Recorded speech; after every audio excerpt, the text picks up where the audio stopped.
Magandang araw mga ka-aerial defense, may ibabahagi na naman ako sa inyo dahil ngayong araw na ito ay may bagay tayong pag-uusapan. Pilipinas tiniyak ang kahandaan laban sa pananakop ng militar ng China, pero bago tayo magpatuloy wag mo muna kalimutan mag-like, share, and subscribe, paki-follow at like muna ng aming page na nasa description na ang link.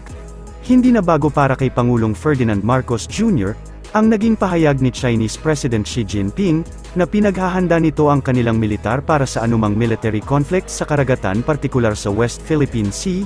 Ayon sa presidente, matagal nang ginagawa ito ng China at gumagawa din sila ng sariling 10-dash line na kanilang dinidepensahan. Sabi ng punong ehekutibo sa panig ng Pilipinas, magpapatuloy din ito sa pagdepensa sa teritoryo ng bansa, lalo at kinikilala ng international community na ang nasabing maritime territory ay pag-aari ng Pilipinas. Bagamat hindi naman direktang sinabi ni Xi Jinping ang paghahanda sa West Philippine Sea, subalit ito ay malinaw naman sa kanilang mga aksyon. Kaya binigyang diin ng Pangulong Marcos na magpapatuloy ang Pilipinas sa pagprotekta sa maritime territory nito sa kabila ng mas agresibong aksyon ng China Coast Guard sa West Philippine Sea. Sa biyahe ng Pangulo sa Germany, tinalakay ang isyu sa West Philippine Sea. Siniguro naman ng Germany ang kanilang suporta sa Pilipinas sa pagprotekta sa maritime domain nito. Dahil dito nangako si German Chancellor Olaf Scholz na palalakasin pa nila ang maritime cooperation sa Pilipinas, sa gitna ng kamakailang pagsalakay at pagmaniobra ng China sa West Philippine Sea. Sinabi ni Pangulong Ferdinand Bongbong Marcos Jr. noong Huwebes na patuloy na makikipag-ugnayan ang Pilipinas sa mga stakeholder sa territorial row sa pamamagitan ng diplomasya at dialogo, kasunod ng bilateral na pagpupulong kay Czech President Petr Pavel sa Prague Castle noong Huwebes ng umaga. Hindi natitinag si Marcos sa kanyang paninindigan na ang posisyon ng Pilipinas sa teritorial na hanay ay nananatiling consistent, malinaw, at matatag na nakaangkla sa internasyonal na batas. Sa joint press conference kasama si Pavel, sinabi ni Marcos na ipinaalam niya sa Czech President ang sitwasyon sa West Philippine Sea, na bahagi ng exclusive economic zone ng bansa. We shared with President Pavel the latest development on the West Philippine Sea and South China Sea, and I understand that the Philippines' position in the South China Sea remains consistent and clear and firmly anchored in the 92 UNCLOS.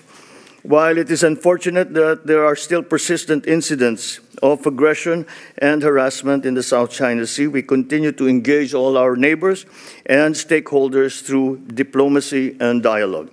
I thank President Pavel for the Czech Republic's support as a like-minded partner in upholding peace, stability, and the rules-based international order. Well, we discussed. Well, first of all, we have based our discussions on the fact that the Czech Republic and the Philippines share the same values when it comes to the adherence to international law, and that is something that again we find as a commonality between our two countries. As we pointed out and continue to discuss, the Armed Forces of the Philippines is undergoing a modernization program. And under that modernization program, there will be a great deal of procurement that needs to be done to modernize our forces and to modernize our capabilities. And the Czech Republic has always been an important part of that development, of that evolution. And we are hoping that that will continue, not only at its present level, but at a higher level. Pinasalamatan din niya si Pavel para sa suporta ng Czech Republic bilang isang katuwang nakasosyo, sa pagtataguyod ng kapayapaan, katatagan, at ang nakabatay sa mga patakarang internasyonal na kaayusan sa hindi pagkakaunawaan sa South China Sea. Ang mga pahayag ng Pangulo noong Huwebes ay ang pinakabago sa serye ng mga pahayag ng pag-angkin ng Pilipinas sa West Philippine Sea, na ginawa niya sa kanyang mga pagbisita sa Germany at ngayon sa Czech Republic. Siya ay nasa Prague para sa isang 3 araw na pagbisita sa estado sa imbitasyon ng punong ministro ng Czech na si Petr Fiala. Sa gitna ng lumalalang gulo sa South China Sea, sinuportahan ng Czech Republic noong Huwebes ang Pilipinas sa pagnanais nitong tiyakin ang kalayaan sa paglalayag sa pinag-aagawang karagatan, dahil ang pagkagambala sa mga ruta ng kalakalan ay maaapektuhan din ng Europa. Sinabi ni Czech President Petr Pavel, na ang South China Sea ay maaring malayo sa kanilang landlocked na bansa sa Central Europe, ngunit mahalaga para sa kanila na bantayan ang mga lumalalang patuloy na agawan sa teritoryo.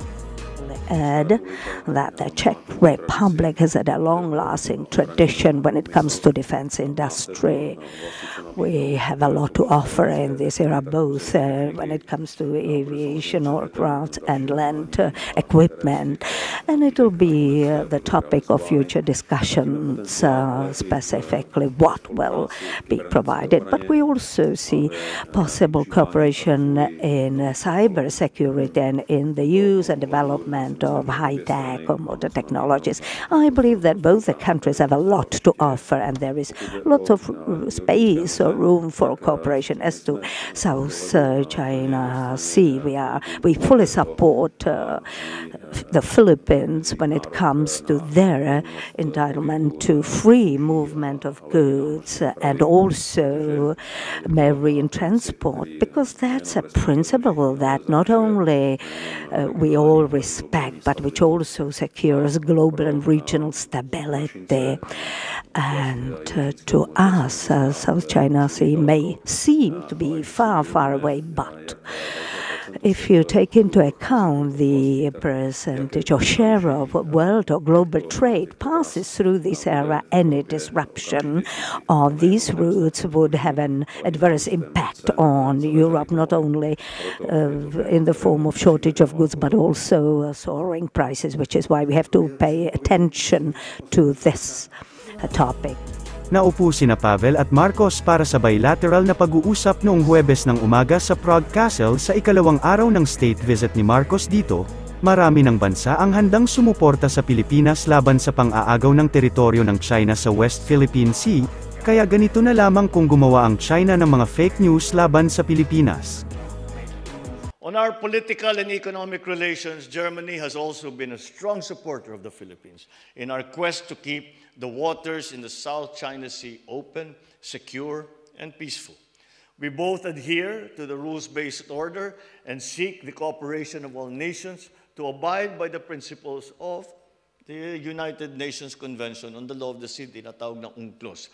Dahil nagkakaproblema po tayo, ay may ibang bansa na sinasabi yung ating teritoryo ay kanila pala. At ngunit sa ninyo ay hindi po tayo papayag dahil maliwanag naman na ito ay bahagi ng Pilipinas. Para sa mas madaming update tungkol sa ating defense, abangan lamang ang aking mga bagong video. Para naman sa mga gusto magpa-shoutout, mag-comment lamang po at share, paki-follow at like muna ng aming page na nasa description na ang link. Huwag mo na rin kalimutan mag-like, share, and subscribe. Pindutin mo na rin ang bell para updated kayo sa aking mga video. Maraming salamat po.